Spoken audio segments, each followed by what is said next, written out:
Mute. Yep.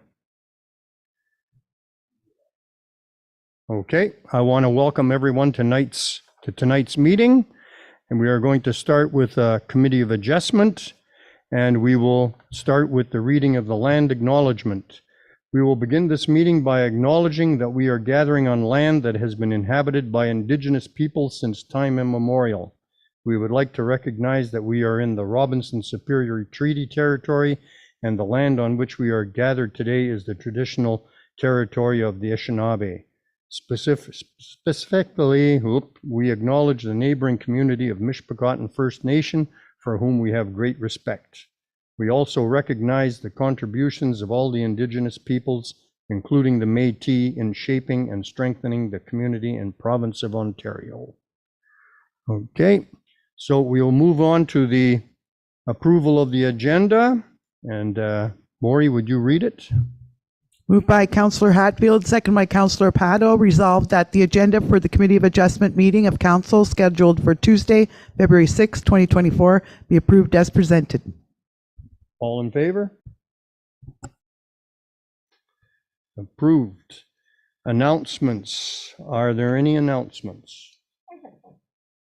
Okay, Councillor Hatfield.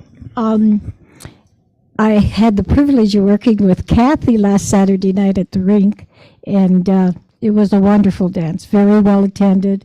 And the group gave $1,400 to the food bank, which was really good. And Kathy got some funds for her book club. And Alex, the bathrooms are absolutely spotless, and I haven't seen them that clean for, it was really nice. Anyway, it was just a really nice night. Any others? Okay. We will move on to a declaration of pecuniary interest. Seeing none, we will move on to approval of the minutes. Maury? Moved by Councillor Pado, seconded by Councillor Hatfield. Resolved that the following minutes of the Municipality of Wawa Committee of Adjustment be adopted as presented. Minutes of a Committee of Adjustment meeting held on Tuesday, January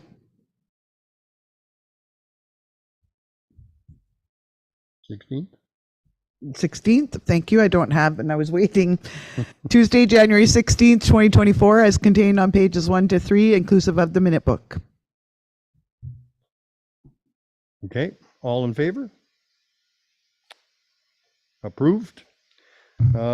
Old business, there is none. New business. 7.1, approve the actions of the Secretary Treasurer resolution. Moved by Councillor Hatfield, seconded by Councillor Pado. Resolved that the Municipality of Wawa Committee of Adjustment does hereby approve the actions of the Secretary Treasurer with respect to the notification of the following applicant. A-224, Mr. Jeremy Ward applied for minor variance to zoning bylaw number 2821-15 as amended, respecting 8 Regina Crescent Avenue. The subject lands are designated Wawa residential in the official plan and zoned residential density R1 first density in zoning bylaw number 2821-15 as amended. The applicant is requesting permission for the construction of a garage measuring 26 feet by 42 feet that exceeds the maximum accessory lot coverage, maximum total lot coverage, maximum height and minimum side yard setback requirements set out in the Municipality Wawa zoning bylaw 2821-15 under zoning designation R1 residential first density as follows. The applicant's increasing the maximum accessory lot coverage from 10% to 14.9%, increasing the maximum total lot coverage from 25% to 25.5%, increasing the maximum height from 4.5 meters to 4.58 meters, 4, reducing the side yard setback from 1.2 meters to 0 meters. Okay, is everyone in favor? Okay, approved. So we'll move on to 7.2, the application for the minor variance. And Kevin, can you give us a report and if there's any public comments received? Thank you, Mayor and Council. This is a report to the Committee of Adjustment regarding a minor application or application for a minor variance for property located at 8 Regina Crescent. The subject lands are designated Wawa residential in the official plan and zone residential first density in zoning bylaw number 28/2115 as amended. The applicant is proposing to increase maximum accessory lot coverage from 10% to 14.9%, increase maximum total lot coverage from 25 to 25.5%, increase maximum height from 4.5 meters to 4.58 meters, and reduce side yard setback from 1.2 meters to 0.2 meters for a permitted detached accessory storage building on the subject property. The application has been reviewed considering applicable provincial and municipal legislative documents. The application being considered is site-specific to accommodate a specific proposal and does not involve any major policy considerations. And the proposal conforms to and is consistent with the provincial policy statement. The subject property is designated Wawa residential in the official plan. The lands are an existing lot of record that has been developed for residential purpose prior to the date of the adoption of the official plan. Residential uses are permitted and site alterations are permitted. The subject property is zoned residential first density in the municipality of Wawa zoning bylaw number 28/2115 as amended. The R1 zone permits a dwelling, detached and related accessory buildings. The applicant is seeking an increase in maximum accessory building lot coverage, maximum total lot coverage, maximum height for accessory building, and reduced side yard setback for a permitted accessory storage building. The requested relief as follows. Maximum accessory building lot coverage requirement is 10%, proposed is 14.9%. The variance requested is 4.9%. Maximum total lot coverage requirement is 25%, proposed is 25.5%. Variance requested is 0.5%. Maximum height requirement is 4.5 meters, proposed is 4.58 meters. Variance requested is 0.08 meters. Side yard setback requirement is 1.2 meters, proposed is 0.0 meters. Variance requested is 1.2 meters. The proposed location of the accessory storage building is in the rear yard. It is an appropriate location given a permitted location for an accessory storage building shall not be located in the front yard. The storage building meets remaining general provisions for detached accessory buildings. The general intent and purpose of the zoning bylaw are maintained in this application. The requested variance to permit increased lot coverage, maximum height, reduced side yard setback for an accessory storage building is considered minor in nature. The permitted uses on site are not proposed to change as a result of the application. The proposed variance represents desirable and appropriate development of lands and are not anticipated to create any adverse impacts on the adjacent properties. The application was circulated to external agencies for review and comment.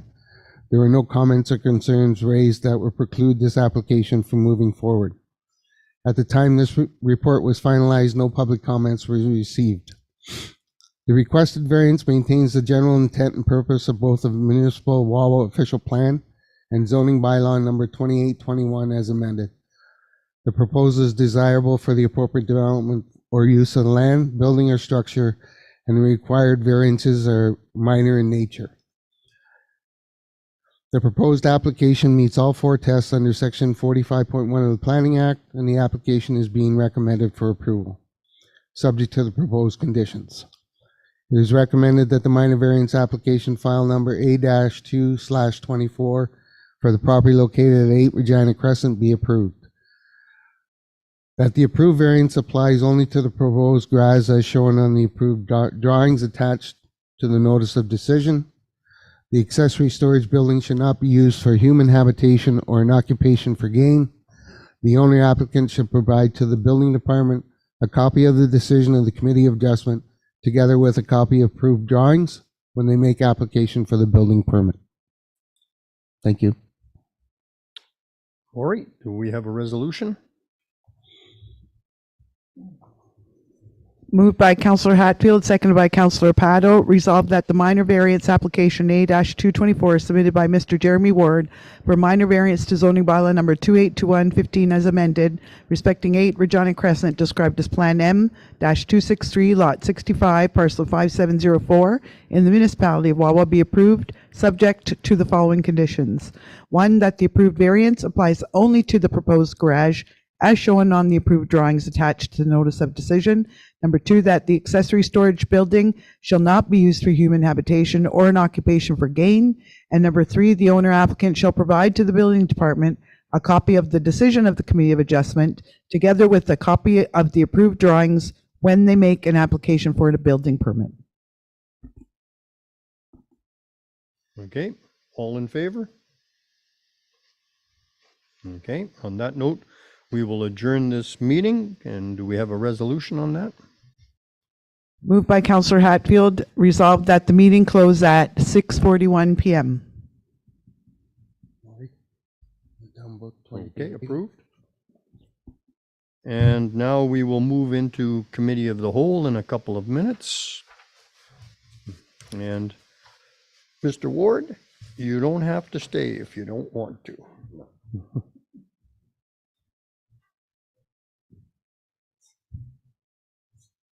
So when do we start?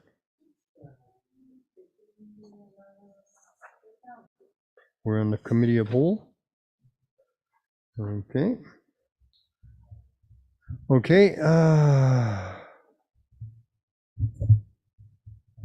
We call this meeting of the Committee of the Whole at 6:42 p.m.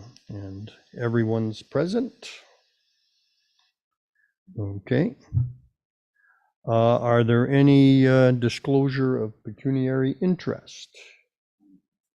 None? Okay, moving forward. Approval of agenda. I need a mover and a seconder. Okay, and now a show of hands. All in favor? Oh, okay. Oh, I'm sorry. Sorry. Who do we have? Councillor Cannon and Councillor Hatfield. Okay. And then all in favor? Okay. So delegations and presentations. Seeing none, we will move on to number 5, adoption of minutes from January 16th. I need a mover and a seconder.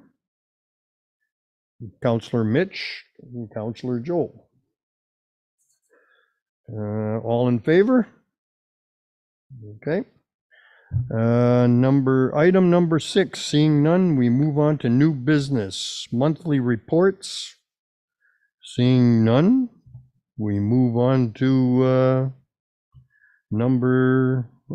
that's number 7, monthly reports.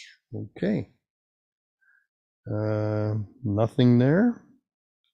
Move on to number 8. Okay, new business, 8.1. AP, do I read that? The AP? Yeah. AP 2024-03, agreement for sharing Zamboni. Okay, who do we ask about that? Okay. So I'll go over my report. Essentially, a couple years ago, we sold our old machine. We got rid of it. And since then, we've only had our one new Olympia, which so far, knock on wood, has caused us very minimal issues. We've had a couple days here and there of downtime. Unfortunately, the community of Marathon did not have the same experience. When they bought their new machine, they sold their old machine and then promptly went down for almost a week and a half with battery issues with their new unit. So what that prompted them to do is look at purchasing a used unit for a backup. And they contacted a variety of communities around the North Shore to see if anybody else would be interested in cost sharing that unit with them.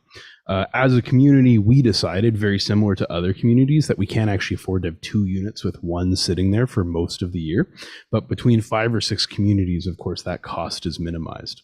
So a couple of municipalities, including Marathon, White River, Bittigong Nishnabeg, which is the Pick River First Nation, as well as Scriber, were interested in cost sharing a unit with Marathon. And so they came up with an agreement. That agreement has been reviewed by all the communities, and now we are bringing it to our councils to see if council would be interested in doing that. As a staff member, I did a couple reviews on some of the costs involved, such as the cost of maintenance, operation, upkeep, and those are outlined in the report, as well as the cost of transporting it to and from Marathon should we have some type of emergency. As a staff member, particularly because there's not too many of these units around, we think that this is a really advantageous agreement. It's not a huge cost for us. It's a local unit, so it's not going to be like we have to go all the way to Elmira. We have a bunch of spare parts for units like this, so we're able to operate it with minimal operator training, with minimal experience required to switch out parts, because it's basically the same as our old unit. And at the end of the day, it gives us a little bit in our back pocket in terms of, if we ever have some sort of breakdown during a tournament or something like that, where we could be back on track in as little as a couple hours instead of as long as a couple days. So overall, we think this is a good thing to sign on for. I've listed a couple other reasons in the report, but at the end of the day, we're looking for council support to sign off on this agreement and sign up for this program. Any questions? Any questions? Okay. Buchanan? Alex, you say over 10 years there have been 5 instances that the ice had to be canceled because of breakdowns. Was this with the new unit or the old one? That includes both units, the new and the old one. So the new one has had 2. The old one had 3 out of those 5 incidents. Out of those, one of them was a CO related issue. So that's obviously not going to happen anymore with our new unit. On the new unit, they were both related to suspension issues. So we broke a kingpin, which is the sort of main piece that keeps the wheel from falling off. And then we also had another issue with like an electrical issue that we were able to resolve within about a day or so. Okay. Yeah, I'm not quite sure if I'm on board with going in on a used one and then the costs of transporting it. You're counting on Mission Motors for transporting it. And if they're busy, then you can't get it here. So I don't know if I'm on board with going in on a used Zamboni. Okay. Councillor Mitch? Alex, I think I've been going to that rink for a good 40 years, and I don't remember anything being shut down for Zamboni not working. Is there anything else you can do for Zamboni? Could you do anything by hand just for until it gets fixed or something? No, we only have that unit. So we would run, like when it's happened before, sometimes we've been able to finish the night by not flooding, depending on what things have happened. But after about 2 or 3 different ice times, it becomes unsafe and we just have to shut down. So it would depend when specifically it would happen. What I included in here was a revenue estimate. So I compared the last times it happened, and I believe I estimated, between $1,000 and $2,500 of lost revenue when it does happen. I don't feel comfortable spending money on that. I don't know what the machine looks like. Do you know what it looks like? Do you know what kind of shape it's in?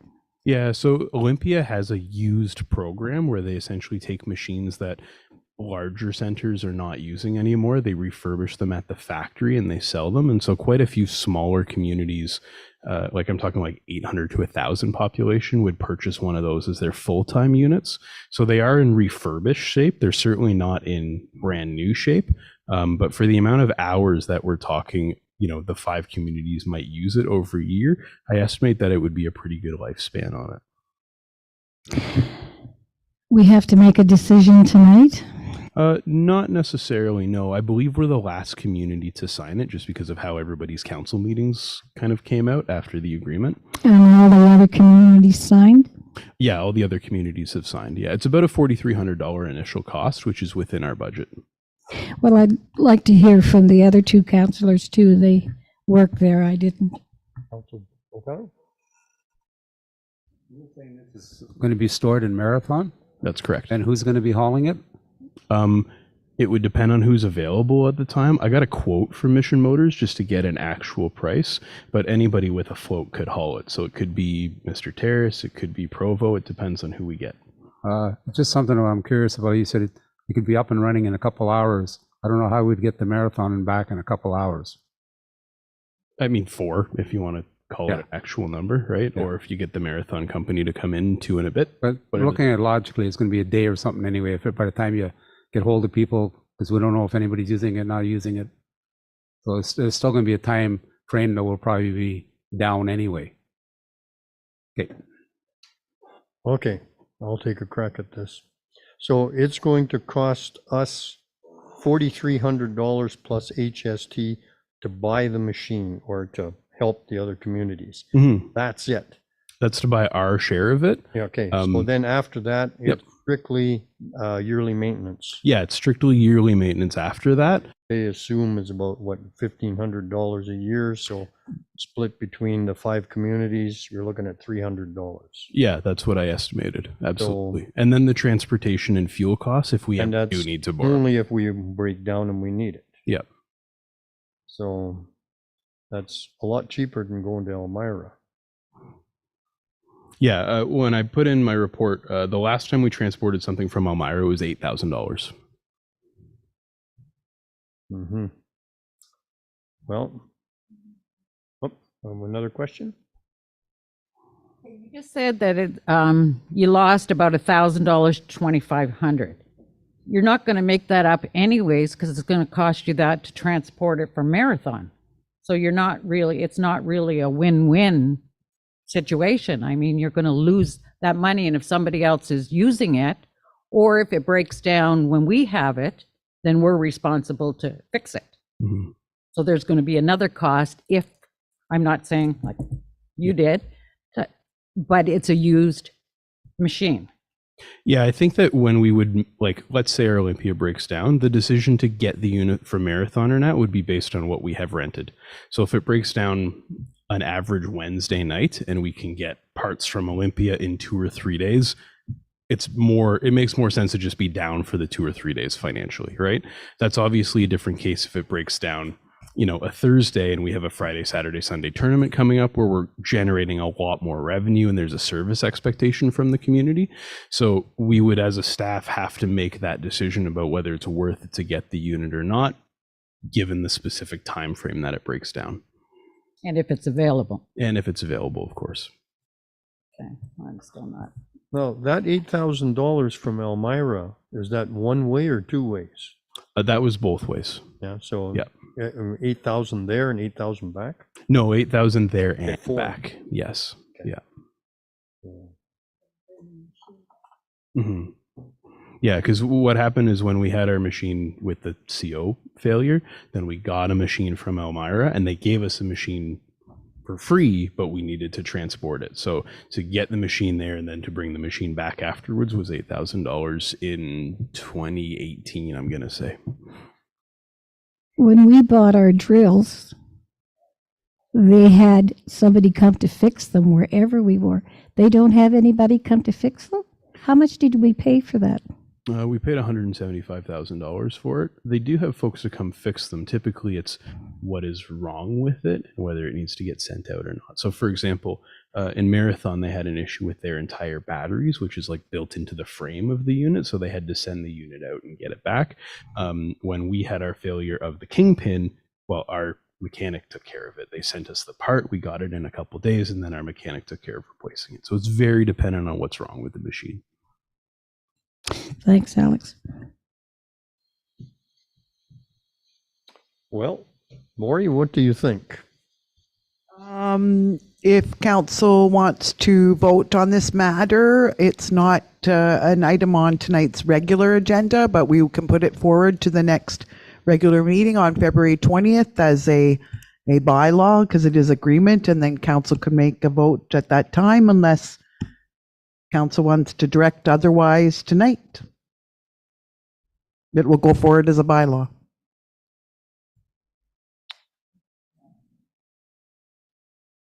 Let's have a vote tonight. No, let's not have a vote tonight? There's no bylaw on the agenda to vote on. It's on the, it'll be put on the February 20th agenda. We'll do this February 20th then. Okay. So then, the next one is the 8.2, the Royal Canadian Legion Wawa Branch Cenotaph. Oh, nobody's here to, who's going to speak? Oh, okay, good. Oh, what?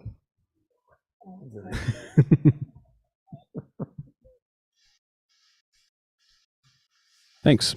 Okay, so this year, as part of the capital budget, we identified that the cenotaph is in need of some significant repairs / replacement. Over the last couple years, it's been slowly degrading as the mortar is failing in it. We've discussed with the Legion, and they propose to relocate the cenotaph from its location at Queen's Park. They sent out a letter to, I think, everybody, the entire community, basically stating that they were looking to relocate the cenotaph, they were looking into funding for it, things like that. We've been working with them, and we had a meeting today with members of the executive of the Legion in terms of what exactly they would like to see, how that works, things like that. So this is essentially an update and also looking for council's permission to relocate it from Queen's Park to the MMCC. I've presented in here a map as to where we're looking to relocate it. That's the location that both ourselves as staff of the community center as well as the Legion are happy with. We've also identified some funding through a federal program for up to $10,000 on a recurring intake, so you can apply for any time. And we're currently investigating the exact cost of that because there's a couple different options that are being proposed right now. One of which includes getting like an actual piece of granite. Another one includes having like a monument builder from Sault Ste. Marie provide us with a monument. And so we're essentially finalizing plans for that before we can present that to both the Legion as well as council. So tonight, what we're looking for is, in general, is council okay with that location at the community center, and do they give us permission to proceed with finalizing some quotes and some drawings and things like that, and B, applying for funding for this federal program. Councilor Mitch? Alex, I looked at your picture. Okay, I'm looking at the stairs and, I'm looking at the rink. Mhm. I'm in the middle looking at the stairs. It's on the right-hand side, right? Yeah, so essentially where the Gumi is now, Yeah, imagine if the Gumi was centered. That's okay. what I'm talking about. Yeah. Oh, because I thought, you want to put it in the center or you want to put it on the side? Yeah, it's up one level. Mhm. In the middle, okay. Yeah. Okay, okay, I don't read things that well, but I thought something's wrong here. Thank you. Any other? Councilor Cannon? I think it's good that to relocate it, seeing how you have all the ceremonies there anyway, and they have to come from the cenotaph where it is and rush over to, I think it's a great idea. Okay. The flags that have to be flown are going to be changed, like the flags that are there now. You'll have to fly the Legion flag and the Ontario flag. So the requirement is for 3 flags, essentially. So we have 3 flagpoles at the community center right now. They need to be replaced quite soon, so we're making plans to replace them, and it's very likely that part of this funding application will also be to replace the flagpoles. But we do have to fly the Legion flag because the cenotaph is there, or don't we? We're not required to. At the cenotaph right now, we just have a Canada flag there. So I believe that as long as there's a Canadian flag, that's great, but we will have the ability to fly 3 flags there. So we can always switch out the municipal flag for the Legion flag, which we've done in the past on our flagpoles. Okay, but it's not a requirement. No, it's not a requirement. It's really based on what the Legion requests us to do, and they're very easy to work with. Okay, thanks. Councilor Pato? Are you guys taking out the Gumi? Yeah, we actually took out the Gumi today because there was a large crack in it. So we're looking at redoing that and then potentially mounting it inside because it's getting really weather worn right now. And I'm okay with it. I don't know. So what happens now? That's it. That's all I need. As long as everybody's okay, then we'll continue and we'll bring it back to council when it comes time to do the funding agreement, to have drawings, things like that. Okay. So now we'll move on to item 3, short-term accommodation draft licensing bylaw. Maury. Thank you, Mayor. I've included a report tonight for council regarding a very draft business license and application so that we present this to council with a lot of time for comment and input. So I invite all of council to review the drafts and share any questions or input, but also to provide opportunity to bring this out to the community and in particular short-term accommodation operators who will have to comply with potential upcoming changes to municipal policy. So there is a public meeting, as council's aware, on February 20th, which will be held at the community center to make sure it's accessible to the community on proposed official plan and zoning bylaw amendments that council is proposing to make. So we permit short-term accommodations to be legal in our community in residential areas, subject to a number of requirements. Those requirements being that short-term accommodations would be legal in residential areas, provided they obtain a licensing application and get an approved business license. Those amendments to the official plan and zoning bylaw are going through a legislative process through the Planning Act. There has to be a statutory public meeting. There had to be 20 days notice. The public meeting's on the 20th. Council can receive input in favor of or against these proposed changes to our planning documents. And then a subsequent meeting based on feedback from the community on the 20th, council will be asked to pass a bylaw, likely March 6th, unless a lot of research is required. As part of these amendments, as I stated, it is being recommended in our planning documents that short-term accommodations obtain a license. But the license I present to council tonight is not part of the statutory public meeting, and not that council can't receive comment on the licensing. But the question to council on the 20th is, do we want to make amendments to the zoning bylaw and official plan to permit short-term accommodations subject to them getting a license? But in anticipation, the community would want to know, well, what would that licensing system look like? We're going to provide a draft for input, but this draft would likely go through the month of March for public comment, and then we would bring this back to council in April or May for a final decision. Part of the licensing system really is a way for the municipality to make sure that the short-term accommodations are complying with our fire codes, our building codes, are paying a fee to make sure that there's some funds brought forward by these accommodation operators to the municipality to cover inspection costs. It will take staff time to administer the licensing, to go do visits, to check on things like proper fire alarms or fire detectors, carbon monoxide detectors, etc. So it is really to make sure that we're keeping our accommodation operators safe from liabilities, as well as any tenants using those accommodations. So in the draft licensing bylaw, it does include that as part of the application process, there's mandatory inspections, that the attached licensing application is going to make sure, for example, that the owner of the building or property must sign the application.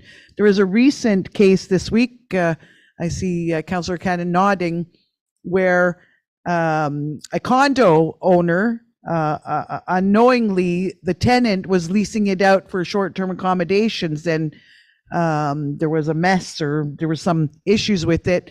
Well, now that owner is suing the City of Toronto because the city didn't make sure that the owner was aware, or in their application system, that the owner didn't give final approval to the short-term operator. My point is that in our proposed licensing system and application, it will be the owner that must sign the application. Or the owner has to sign and verify that they're giving their authority to another person. There'll have to be signatures. So there'll have to be proof of liability insurance. There'll have to be some other requirements. And I propose to council or staff tonight, subject to input from council and the community, is that most municipalities ask, it's become very standard practice for a 5 million liability insurance policy. But given that we have a number of short-term operators, up to about 30, it fluctuates. We can only tell exactly what those operators are by local knowledge being shared or looking on the Airbnb website. That we're proposing that to start this program out, that we ask for 2 million. And that 2 million may be more flexible and accommodating to existing operators to obtain from their insurance companies, with a view that staff would come back to council approximately a year from now to see if we need to increase that insurance or to see if people are complying. There is concern because up to a potential of 30 operators have been operating for some time, these accommodations, with potentially perhaps without insurance. Well, we want to make it as accommodating as we can for people to comply with this, because this is new, this is a change, and we want to see people comply rather than have to go the route of enforcement. So that's one recommendation in the system we're recommending as well. We're sending out some licensing fees.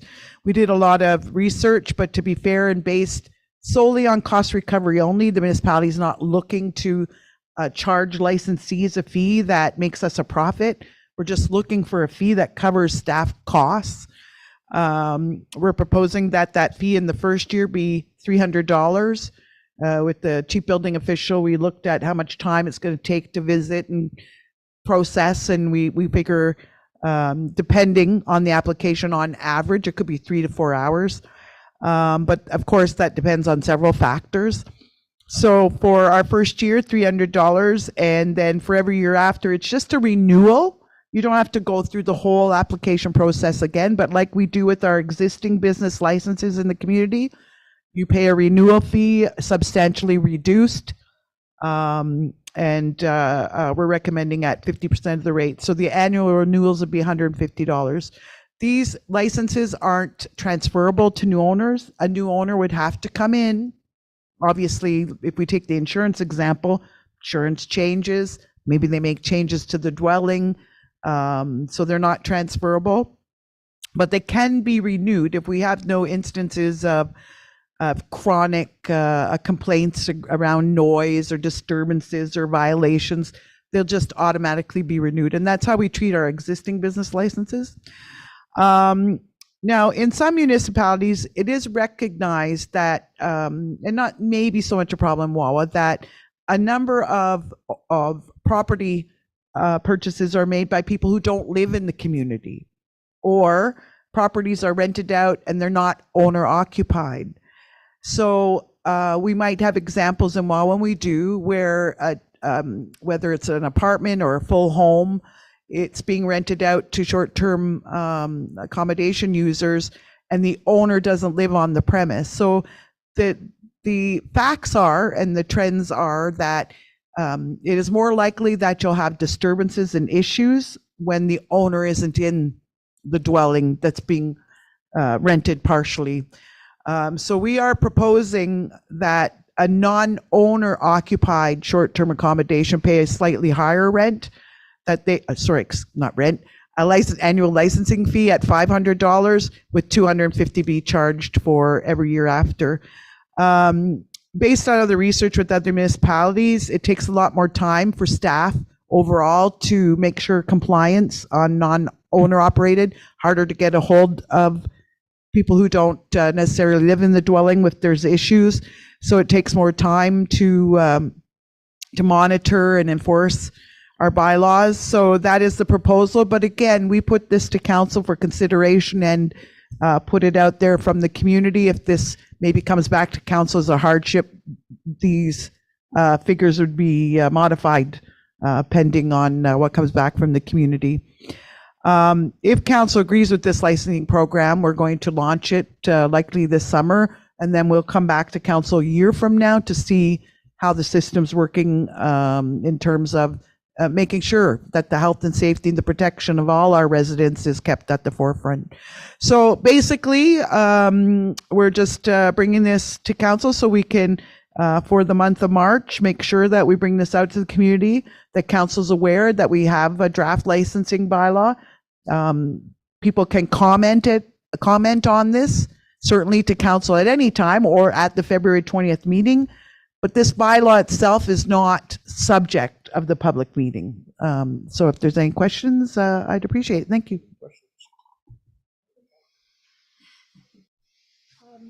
I know, Maury, a few people in town have talked to me about this, and everybody's saying, well, we pay a commercial rate. Well, they have to pay a commercial rate. And I know you'll get that question on the 20th. You don't have to answer me tonight, but it'll be asked on the 20th. Not exactly sure, but if I could paraphrase Councillor Hatfield, you're saying who's going to pay a commercial rate? If you're asking me if the short-term accommodation operators in a residential zone are going to be taxed commercial, the answer is no. Okay. We have shared with council in my previous December report that we contacted the Municipal Property Assessment Corporation. They will not be taxed at a commercial rate.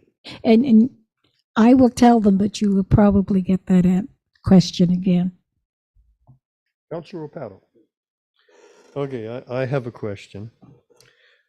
This is for short-term accommodation. So if someone is renting out their house, that's not in this. No, the short-term accommodation is defined as a rental of a unit 29 days or less. If you go 30 days or more, you're considered a long-term accommodation. Therefore, things like the municipal accommodation tax wouldn't apply, and the zoning bylaw, because it becomes a lease. Anyone has the right to rent out their home. It's a lease. But short-term accommodations, we have no provisions in any of our bylaws that allow people to rent out their homes, residential or commercial units for short-term, other than hotels, motels, bed and breakfasts. Those are permitted in our bylaws. Sorry, I should rephrase that. Okay, we're done. We'll move on to 8.4. Alex with the Mishpachatan Memorial Community Center upgrades and awarding of tenders. So this is a two-part report. The first part is very procedural in nature. We've done several requests for proposals through a variety of sources and have 3 proposals that were successful under our purchasing bylaw that we're looking for council to approve tonight. The first one of those is a proposal from Simcoe Refrigeration. That's for redoing all of the HVAC at the community center. The second one is from Everything Floors, and that's for redoing most of the flooring at the community center. And the third one is from a company called Ecotech out of Sault Ste. Marie, and that is for redoing the outdoor sign at the community center. So all 3 of those have been through some type of proposal process. The first one, Simcoe, being through Canoe, which is a purchasing company through LAS, which is the business arm of AMO. And we were able to get really good pricing from that bulk purchasing discount that we get through them. The second and third ones were proposals that were released to the general public, put on the Sault Ste. Marie Construction Association, and had a couple different proponents apply, of which one of them was selected through a grading process that we as staff follow. So essentially, that's the first part, and that's kind of the easy part. The second part of this is, as part of this project, we're looking to upgrade the gym, and we did not specify how exactly we would do that in the NOHFC grant. We were waiting to see if we would get it or not. So now that we have it, we've done a survey, and I've included a survey as part of the report here. But essentially, we're looking to upgrade the gym as well as renovate the lobby. Now, for the gym, we did a survey, and the conclusion of that survey, as well as talking to staff, talking to people who use the facility as commercial operators, such as Dance, was that the gym was best to be moved downstairs and to have 2 studios upstairs for fitness, for dance, for things like that. So I've listed a couple things that we'd like to include there, but that includes removing the squash court paneling on the walls, which has not been used in 15 plus years, creating a door between the back hallway and the gym for cleaning and accessibility, replacing the flooring, moving the equipment downstairs, doing things like that. So all of that is included in that. And what we'd like to do is release an RFP for a design build for that, to get drawings as well as to have that completed. The second portion of this is for the lobby renovation. So this was something that was included as a design brief when we did the funding. And so that design brief that I want to clarify here, just to make sure we're all on the same page, is for a designer to come in to create 2 options for a lobby redesign that includes materials and colors for walls, some retail displays for wall merchandise, design and placement of informational kiosks. And what we'd like to do is have someone create renderings of that so we can provide those to council before we actually go ahead and get some construction done, to make sure that everybody's clear what the community center would look like before we actually do that. So we're looking to release those 2 RFPs, and generally what we'd like is for council to understand what we're asking for, understand what we're looking at when we release those RFPs, so there's no surprises when information comes back. So I've included a design brief that was included in the funding application. Of course, the gist of this is really to make the lobby much more welcoming. We always get a ton of compliments about our tourist information center. It's a really unique spot. It's a log building and incorporates natural materials. The project that we did recently on the waterfront, where we incorporated, again, a lot of natural materials, we were trying really hard to make it look and feel like Wawa.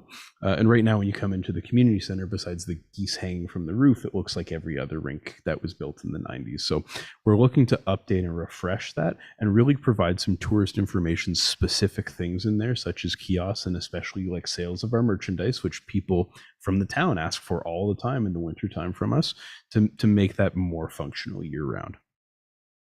Finally, I've included a cost forecast and expenses. So this is only for phase 2 of the project, because phase 1 is essentially just that Simcoe proposal. And so far we've come in under budget on the flooring items, which includes the Jansen and the gym flooring, as well as the outdoor signs. So we're doing quite well on the budget. And we also have a $50,000 contingency. So what that's going to allow us to do is do a couple more things that we weren't expecting to do, specifically around the gym and the lobby, to try and make things look a little bit nicer and maximize that funding. So that's all I have. Any questions from council on that? Councilor Hatfield? I have a few questions, Alex. The floors in the dressing rooms, they had a lot of yellow stuff on them. Did you get all that stuff off? Yeah, so we actually got a new chemical from the flooring supplier that works way better than what we were using on the floors previously. And so using that once a week has made a huge difference. Good. What floors are you replacing, like the curling rink and the dance floor? Yeah, so the banquet and lounge flooring will be replaced as part of this project, as well as the gym flooring where the gym is currently, and the downstairs flooring in the squash courts. So you've already picked out what you're going to do, because I've seen prices from everything. Yeah, so that was already specified through the flooring tender. Okay. So yeah, those are all. I'm really excited on everything you do, but I'm very much hung up on history. I want to know where the banners are that we paid for very dearly and dry cleaned, and I don't know where they are. And I'm still looking, after 4 years, for the bursary board. And I would like to add it to the agenda for the next meeting and hopefully have an answer, because there is no history in that rink. We had tremendous hockey players. We had all kinds of stuff, and there's nothing there. There's a few trophies, but I'm really disappointed over our history's gone, and I'd like to get it back. Okay. The banners I can answer for you. They're all in the minor hockey storage room. I will have to look into the bursary board for you, because I've yet to find it. The girls told me somebody had it at their house, but they weren't sure who. But that bursary board needs to be updated. And the Sprangs were the one that started that, and they were very, very strong in hockey in this town. It just means a lot to us older people. Anyone else? I just have a comment. This is the first time you used the canoe? Yes, actually. So we put it in our purchasing bylaw 2 months ago. So yes, we do use LAS for other purchases. So all of our fuel is purchased through them, things like that. But this was the first capital project that we've used them for. And you got cheaper prices. Yeah, so it was a pretty significant discount on some things. It was an 80% discount on engineering.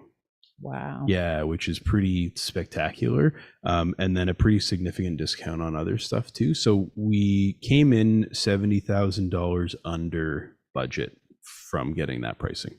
That's wonderful. Yeah. And are you going to use the same company for the RP for the next phase? It depends on which items we're doing. So for construction, likely not. If we were constructing, say, like a whole building, then it would be really useful because they have some very large suppliers. But for some of the smaller interior work, it's going to be a lot more worth it for us to get more local people to work on those sort of things. But certainly in the future, when there's large or single items, such as, you know, if we ever need a new dehumidifier, things like that, I would definitely use them again because the discount really represented better value for money than we could get just advertising on our own. That's great to hear. Thanks, Alan. Councilor Paddle. Okay, I'll fire. The HVACs, Mhm. all the leaky ceilings we've had, do you know where the leaks came from? I'm Are never they gonna responsible? Are they because of the HVACs? I'm not gonna guarantee this. But we've had the roofer come up lots, 3-4 times a year sometimes. We've had the HVAC guys come up lots. Everybody always kind of points to each other, right? Roofer says it's got to be the HVAC. HVAC guys say it's got to be the roof. The roof leaks that I've actually managed to fix have all been HVAC related. And when I draw a map of all of the roof leaks at the community center, 90% of them are in and around HVAC units. So is what vibration? It's the age of the units. The units had a 15-year lifespan in 1996, and it's a little over 15 years. That's So you're saying it's not rainwater or whatever that's causing the leaks? no, it That's absolutely puddling? is. It's rainwater for sure, but the units themselves are all sheet metal, and the seals on them have long since gone. So a lot of the units now, when you go up there, there's 3 or 4 different sets of holes in the sheet metal from where they've screwed in and out and blown a hole and done that. There's a whole bunch of different kinds of sealant up there around the panels, in the panels, and then the curbs themselves are old. And so they need to be replaced. And so I'm hoping that the HVAC project will solve a majority of the leaks. I would bet money that it's not going to solve all of them, but the rest of them that are left are going to be a lot more easily traceable to roof stuff instead of HVAC stuff. Is it- Sometimes- I have to go back to when I worked there, Mhm. and the building 95, and we started having leaks before I retired. Mhm. And that's why I'm wondering, do the machines move and are they causing? Sometimes we've had it through condensation. So this summer there was one leak right in between the curling and the kitchen, and it hadn't rained for 2 weeks. And it ended up being one of the drains in the HVAC had cracked. And so we were able to like fix that. And then all of a sudden the leak went away because it was draining back out onto the roof. So things like that happen with these older HVAC units. But when it rains or when we get meltwater in particular, what I've found is that a lot of it goes through the ducts. So when you go up into the roof, you can see it leaking from the actual airflow ducts that the HVACs are hooked to. So it's getting in the units, but it's not necessarily leaking at the unit. It'll travel down the duct until it finds a hole and then go down that hole. So like I said, 90% of them are related in some way to an HVAC unit. Usually it's around the ducting or it travels. We still get the roofer up multiple times a year to say, hey, we've got leaks here, we've got leaks there. What we found is that a lot of the stuff he's patching is around the curbs, which are also related to the units. So my hope is that we're going to solve a lot of the problem. We won't solve all of the problem for sure, but at least we can isolate it then. It's not the HVAC units, they're brand new. We can chase some of the leaks and get it patched.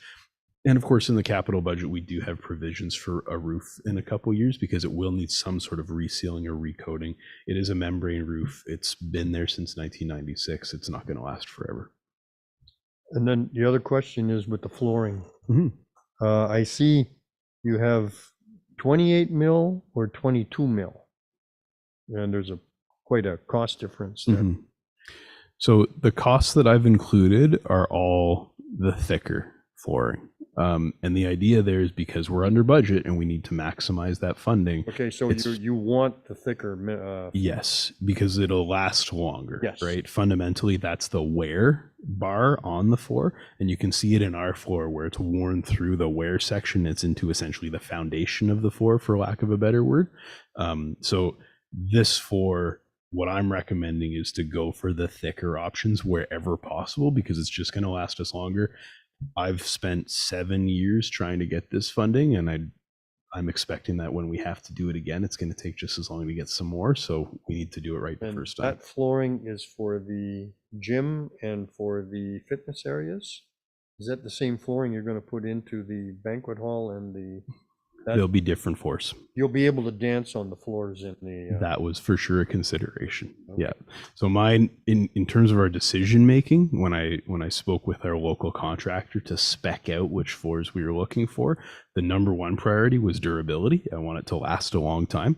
The number two priority was, that, right? We need to be able to host a variety of events, and you can imagine how often that place gets used. We run the scrub machine in there usually twice a day between the yogas and then this and then that we're hosting as alongside the nighttime events.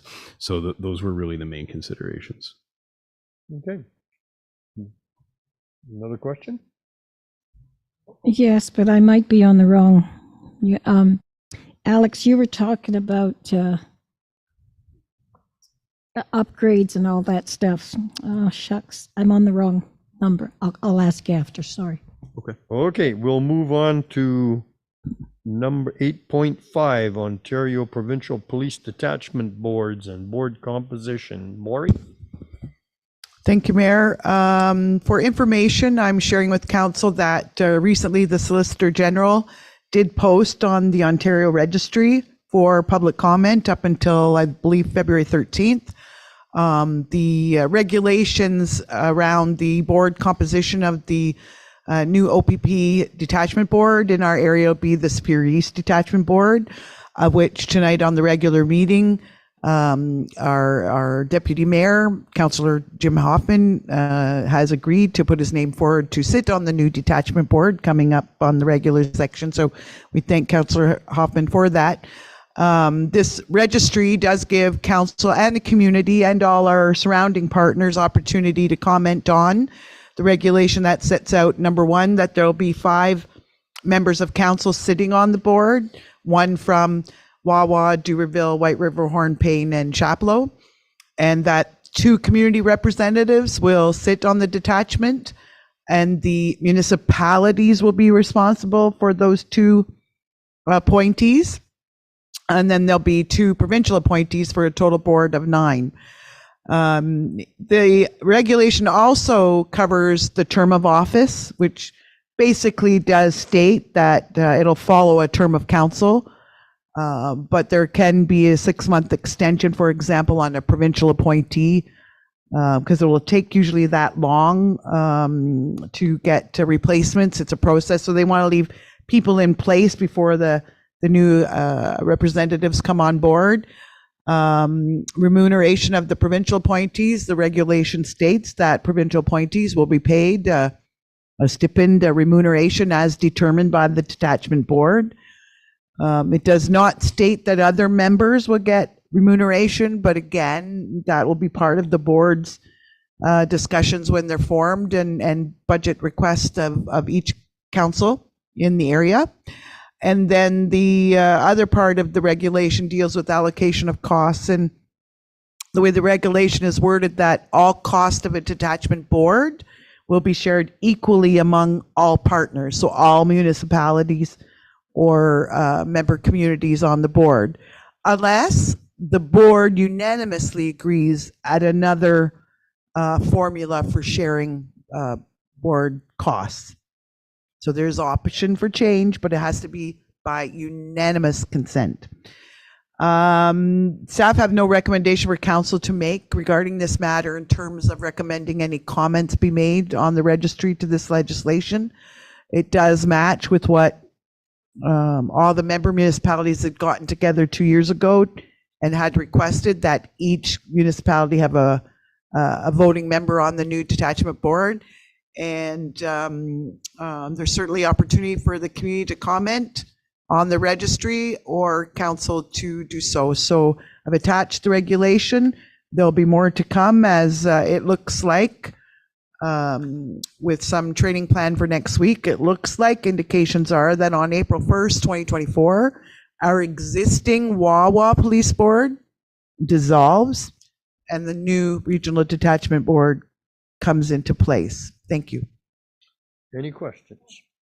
Councillor Cannon. What's really changed on this board? Like, why are we? It's a great question. I'll try my best. Probably a great question for the Solicitor General, but from my understanding, there's Superior East Regional Detachment. We are fortunate enough in Wawa, we have the detachment located here, but they service all these communities and unorganized areas in between. So the province is moving forward to make sure that when the staff sergeant, detachment commander has to report to the communities, he's not having to go to 5 or 6 separate communities to give monthly reports or quarterly reports, that everybody gets an equal say at the table when reports are made or requests or discussions.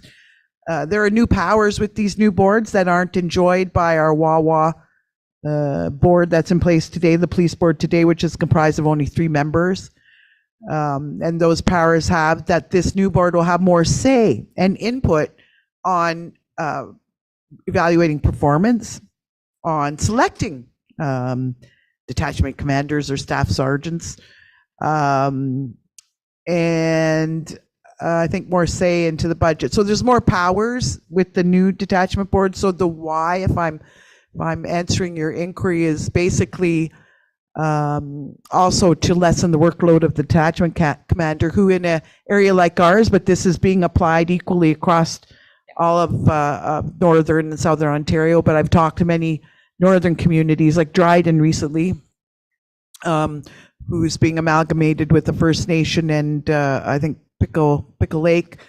It's to give everybody an equal voice at the table. Most municipalities do not have municipal detachment boards because they may have been forever policed by the OPP. We just have one still in effect because we had our local police force and we've never disbanded it because we like to have a local voice in hearing reports. So I hope that answers, although I'm sure there's other reasons. Well, I mean, it was confusing to read when you don't know why they're trying this new board out, like why. Thank you. Any other questions? No? Okay, I'm good too. So we will move over to 8.6, Community Improvement Plan Update and Final Draft. Again, Maury. Thank you, Mayor. Just an informational memo to keep council informed. Council, I'm certain, is aware that on February 20th, you'll have 2 public meetings before you have your Committee of the Whole and regular meeting at the community center. And one of the public meetings you'll have, which is also a regulatory requirement under the Planning Act, will deal with the Wawa Downtown Community Improvement Plan.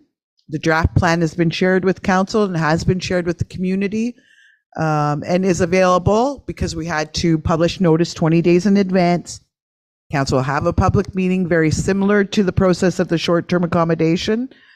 Council will hear comments for or against or neutral about the plan on the 20th, and then we'll bring the plan forward after consideration of any comments to council at a meeting likely in March for a vote on whether to accept or not accept the proposed plan with changes.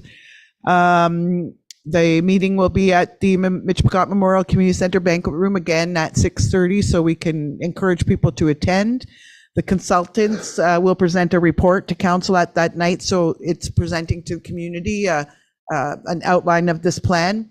As council knows, this plan is focused on downtown Wawa, Broadway Avenue, and some areas outside, anything zoned commercial, with really a couple of purposes council set out for staff, and that is number one, to try to encourage new investment, new development, new entrepreneurs, upgrades to buildings along Broadway Avenue, but also to try something new and try to put some financial incentives, grants out to the community to encourage more housing development. So we all have discussed ways to try to encourage housing, and this is something council wanted included in the plan. So the attached urban design guidelines are recommendations. They're just recommendations for council based on, they have an architect on staff, a landscape architect, engineers. They have a whole group of people. WSP is a big company, and they've made recommendations based on feedback from the community that included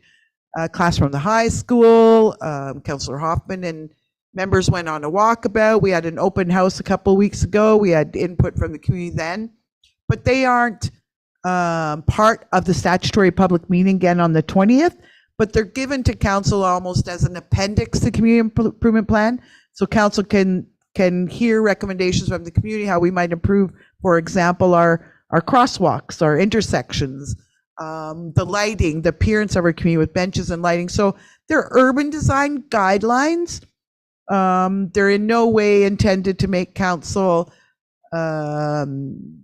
responsible to absolutely enforce these, but it also gives us some guidelines moving forward when, if council approves the CIP and approves a set of financial incentives, that there's some guidelines that we can put. Well, you can get, for an example, maybe we say that eligible properties can obtain a facade improvement grant if they put it in a goose theme, for example. That's not in the urban design guidelines, but I'm trying to give an example. There's some recommendations in that plan. So we can tie financial incentives to match how we might want our downtown to be designed. But in essence, I provided the reports to council. Again, there's opportunity for comment from council and the community, and the public meeting on February 20th. We look forward to input from the community. Thank you. Are there any questions? Lori, the people that did the CIP plan, are they going to be there too? Because I'm sure they'll be able to answer more questions than I can. Absolutely. They'll be making a presentation as part of the public meeting to the community, and they'll be there. They will not be there in person. They will be available through Zoom.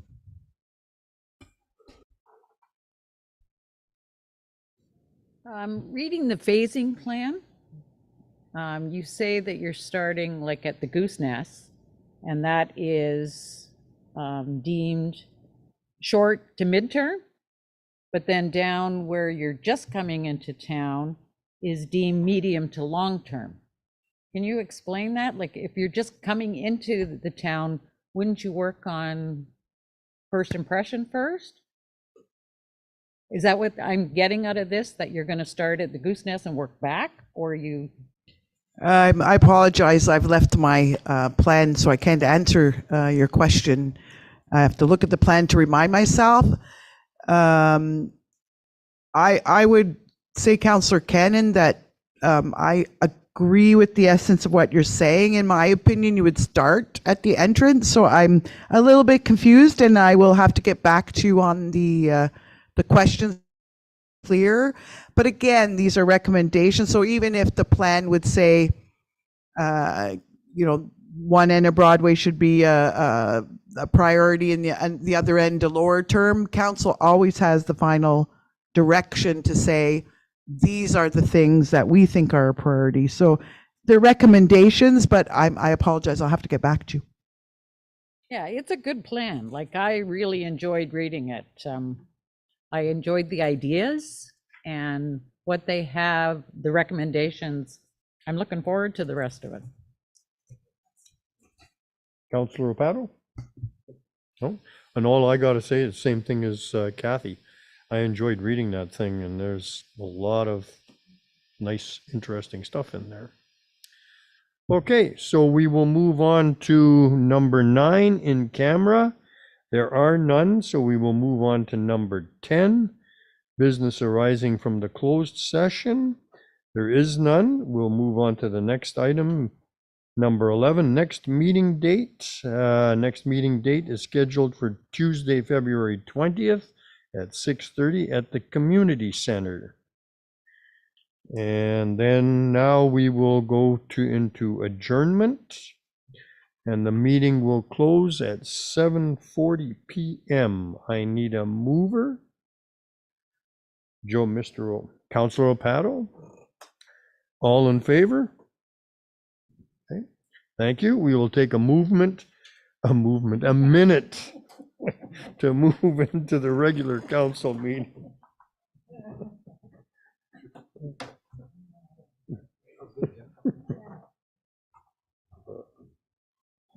Okay. A little bit of humor there.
Okay, we will open the regular meeting at 7:43 p.m.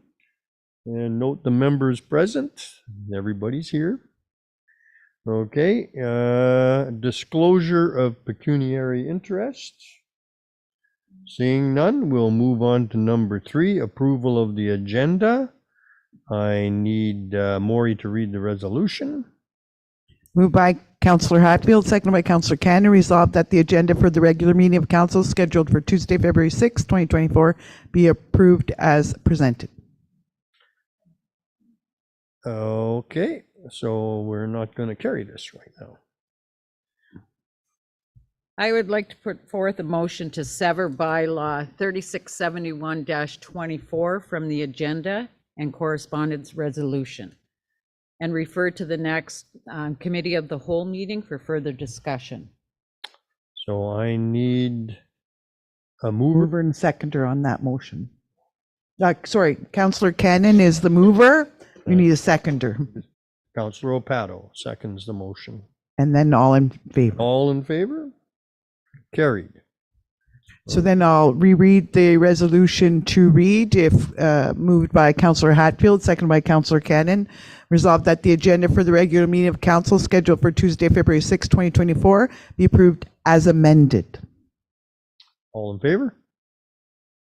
Okay, so we'll move on to number 4, delegations and presentations. No delegations this evening, so we'll move on to number 5, announcements and giving of notice. Are there any announcements? Seeing none, we will move to number 6, and adoption of minutes. Item number 6.1, adoption of minutes. Maury to read the resolution. Moved by Councillor Hatfield, seconded by Councillor Opato, resolved that the following minutes of the meetings of council be adopted as presented. Minutes of a regular meeting of council held on Tuesday, January 16th, 2024, as contained on pages 1 to 8, inclusive of the minute book. Minutes of a special meeting of council held on Wednesday, January 24th, 2024, as contained on pages 1 to 2, inclusive of the minute book. Okay, all in favor? Carried. Number 7, correspondence. Are there any questions on correspondence? No. Seeing none, we'll move on to number 8, consent agenda. Maury, can you read the resolution? Moved by Councillor Cannon, seconded by Councillor Hatfield, resolved that the items listed under the consent agenda 8.2 to 8.6 be approved as recommended. Are there any questions? No questions.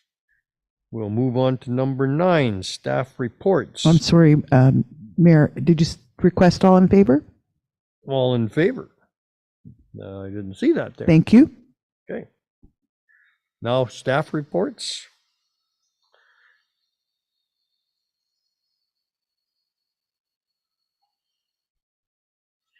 Moved by Councillor Pato, seconded by Councillor Hatfield, resolved that the Council of the Corporation of the Municipality of Wawa does hereby receive the following staff reports memos. A, AP 2024-03, Agreement for Sharing Olympia. B, AP Memo Royal Canadian Legion, Wawa Branch Cenotaph. C, CAO 2024-04, Short-Term Accommodation Draft Licensing Bylaw. D, AP 2024-04, Michpicot Memorial Community Center Upgrades Award Tenders. E, CAO Memo, Ontario Provincial Police Detachment Boards, Board Composition, and F, CAO Memo, Community Improvement Plan Update. Okay, all in favor? Carried. Moving on to number 10, item arising out of the previous meeting. Seeing nothing, we will move to number 11, new business. Okay, new business. Maury to read the resolution, 11.1 to 11.4. I'll do each one individually, Mayor. Moved by Councillor Hatfield, seconded by Councillor Cannon. Resolved that Council of the Municipality of Wawa hereby appoints Councillor Jim Hoffman to the OPP Superior East Regional Detachment Board, effective April 1st, 2024, as its representative on the board for a term to expire on November 30th, 2026. Oh, you go all in favor? All in favor. Okay. Thank you. 11.2, moved by Councillor Hatfield, second by Councillor Pato, where the municipality of Wawa issued notice to bidders for the request for proposals to replace the flooring in specific sections of the Michpicot Memorial Community Center, as described in RFP 2024-01, replace flooring at the MMCC. And whereas one proposal was received for providing the specified work in the replacement of the flooring from Everything Floors Limited, which met the requirements as set out in RFP 2024-01, replace flooring at the MMCC. And whereas the proposal from Everything Floors Limited was the only bid received and is within the accepted budget for the designated project, therefore be it resolved that the Council of the Corporation of the Municipality of Wawa does hereby accept staff recommendation from staff report AP 2024-06 and award the proposal to Everything Floors Limited for an upset limit of $32,205 HST included.